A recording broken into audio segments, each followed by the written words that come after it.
Right, alright guys, just wanted to update you on where I'm at with what I've been doing. Is I've been targeting fish on Don, and I've been mainly fishing for grayling with long trotting with centre pin and 12-foot all-rounder barbel rod.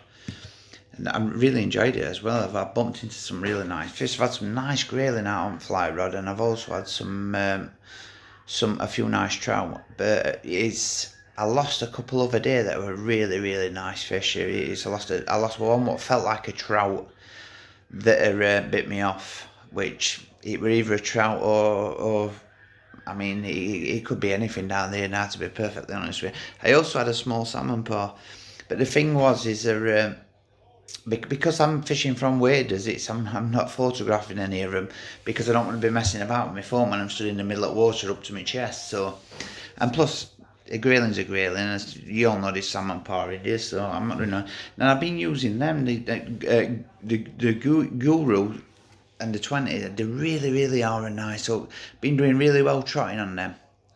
Now, I had a bit of a conundrum other day where what it is, I thought I'm going to put an air on and I'm going to fish where, these are 2 month old by the way, 2 month old these ones. The KBS rocks there, the coated that I do. And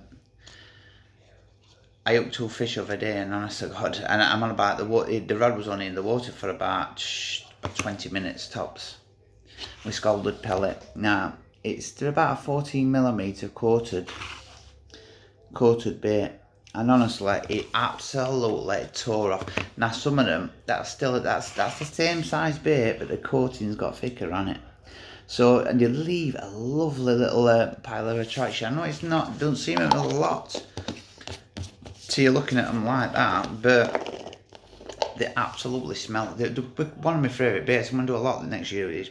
Really do like them. The smell of krill is unbelievable in them. So with them, they're definitely. I mean, I only ate 2 casts, 2 barbel, and I mean proper. Boom! The rod was over. But the thing is I was using these. They're the only hooks I had in my bag. Big mistake. Big mistake. The shite. Absolutely shy. Now the reason I bought them was I bought them because sometimes I'll use a double hook, but I'll pull a piece of corn down, fake corn down onto that barb, but nick 3 or 4 maggots onto it and then pull it into corn. Now with these it's normally a lot smaller hook that I get, so when I looked in and I saw size 8, I thought size 8 they're a bit big, but I'll have a pop foot barbel with them. Now both texts were ferocious, and I had the fish on for a while. You know what I mean? It's. I think if it had been a sharper up, the ones that I've been using, the Ridge Monkey ones, I think it would have been 2 barbel on bank, and they were good fish. They was powerful. Probably the most powerfulest fish that I've hooked this year, without a shadow of a doubt. The way they tore off, it was.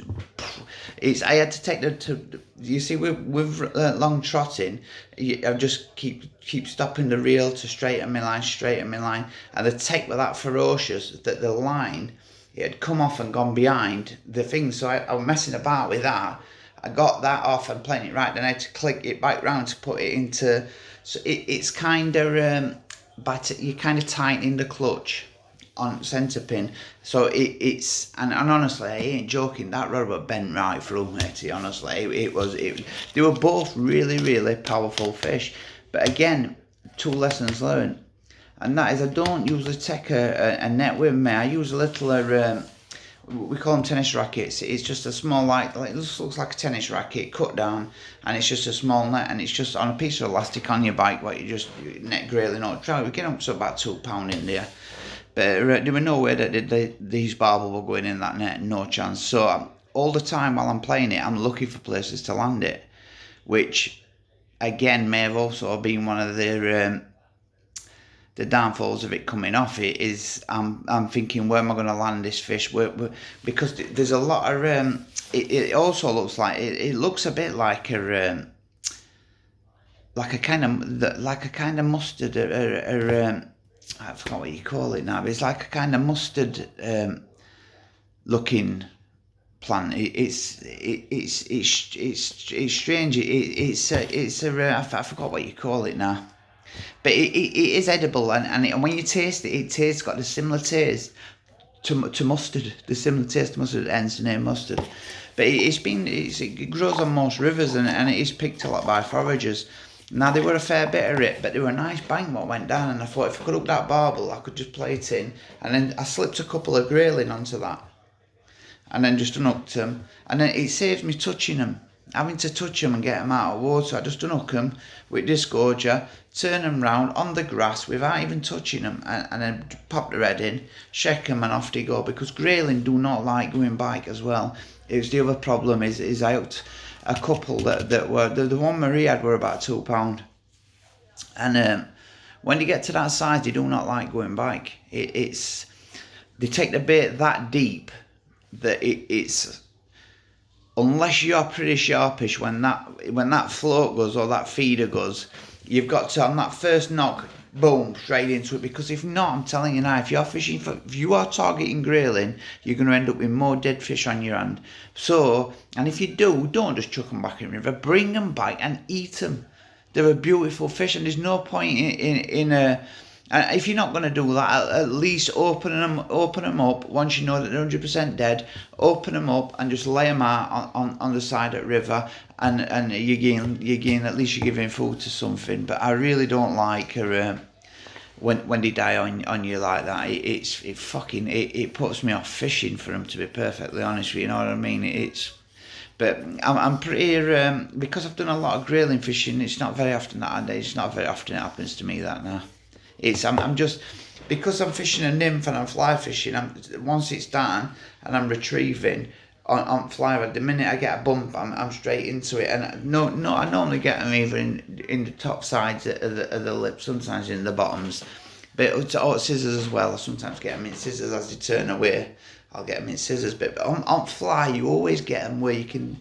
It's when you are coarse fishing for them that the problems arise, and you get deep hooked grayling. But just a quick update on that, guys. It's the KBS is absolutely deadly for barbel, 100%. Now, like I said, a few months they've been in there, and they're not hardened to the point of being overly hard. They'll bust up quite easily, but they are perfect, absolutely perfect. Same with the tutti frutti, and same with the banoffee. Now I'm freezing every bait I've got now after a little mishap that happened, so everything's getting froze. And then it's up to you to buy the amount of bait that you want to use, and then don't go ordering. It's being sold as a freezer bait, so it's up to you what you do with it when you've got it. But I will tell you now, honestly, they're a few months old, and they just seem to be getting better and better smell wise, and there's no sign of anything mold wise or anything like that. It's same with the tutti frutti, and it's also same with a couple of other flavours that I've got in there, like the bloody pineapple. The rate is rain, but you've got to put them in a cupboard that's cool and dark. If you don't, you will get mold, 100%. It is no good opening the bag as well, and fishing with them, having the bait sweat in boot at car. It's mostly in the boot of the car when this happens.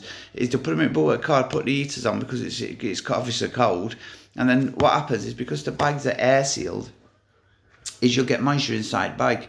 Now if you get that, you snip that top up bag off and you open the bag and you let air get to them until that moisture goes, and then close it back up. It's a great way of air drying, I will be honest with you. It's to seal the bag up. Once that moisture comes, open it up, the moisture goes, and then shut it back up. Watch it for moisture again, open it back up, and then shut it back up.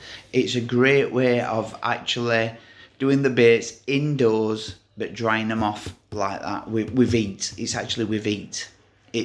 You want the moisture inside that bag, and then you open it up till the moisture goes, close the bag up, the moisture comes back, open the bag till it goes, and you continue until no moisture is left in them.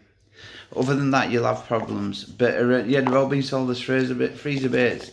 Now, you ain't been hearing much from me because I didn't think you were very interested, to be perfectly honest with you, about my antics with grayling. I mean, I know majority of you are still carp fishing, but to me I ain't into camping, and I ain't into catching same fish that I've caught over and over on treating. And I know I could still catch out of treating at this time of year, but it will more than likely be fish I've already caught, and I'm not really bothered about doing that. So, and I am really enjoying grayling fishing and barbel fishing. I'm going further into barbel fishing. As soon as we have a little bit, the conditions look a little bit better, to be honest with you. But yeah, they're a great bait for barbel, guys, and that is definite. 2 casts, 2 barbel. Not landed, lost both of them, but not for no other reason than how Matt Hayes' hooks are blunt. So there you go. But as for them, for grayling, they're absolutely deadly. Oh, sorry guys, it's these hooks that I've been using. I've been using a larger hook, something like a size 6 or a size 8, and then I've been using one of these on the end of the air, pulling the cone down onto that, just with a couple of maggots on it, fake cone. And it's that's what I've been doing well on the Guru ones. So they don't have to be deer hooks, to be honest with you. I'm using Guru ones for the simple reason of I use them a lot in my fishing for grayling and perch and other fish. But it's and I also tie a lot of flies on them. I really like the way they are with tying flies on. They're a nice hook for that. So. But there you go, guys. That's we're just going to be a few uplinks. I'm going to start putting a few uplinks on about. See, the other thing as well is I'm struggling to. I started a link other day down on the River Don while I were fishing for grayling and fishing for trout. But then I spotted an otter. So I wiped it all completely out. I can't get the location of that away because there's too many fools out there that think otters are doing wrong to an angler. Let me tell you all now honestly, if you've fallen into that category of thinking that, then you are very, very stupid indeed. It's people like John Wilson and other big names that are saying otters are doing bad for the environment because it may affect their money. It will never affect their money. Fish have thousands of eggs. It's the reason they have thousands of eggs, because there are predators. The other thing is, a kingfisher is looked on, by all anglers, and an osprey is. We all, osprey or kingfisher, you know what I mean? But the thing is this, yeah, is a kingfisher will eat more fish in an hour than an otter will in 24 or 48 hours. And take my word, that is through hours and hours of watching them. They are constantly feeding the smaller fish, but these smaller fish grow into bigger fish. Because you see, the people that want you to think otters are bad for anglers are the people with their own ponds and that. Now, if you own a pond and that, get otter fencing up, because if you ain't got otter fencing up, then an otter's is obviously gonna come onto that pond and take full advantage. A big fat pellet pig swimming round, it's gonna take advantage on them. You would, if you were living in wild and you were starving, you would as well. So don't be thinking bad of otters. And if you are thinking bad of otters and you're on my YouTube page, get the fuck off it.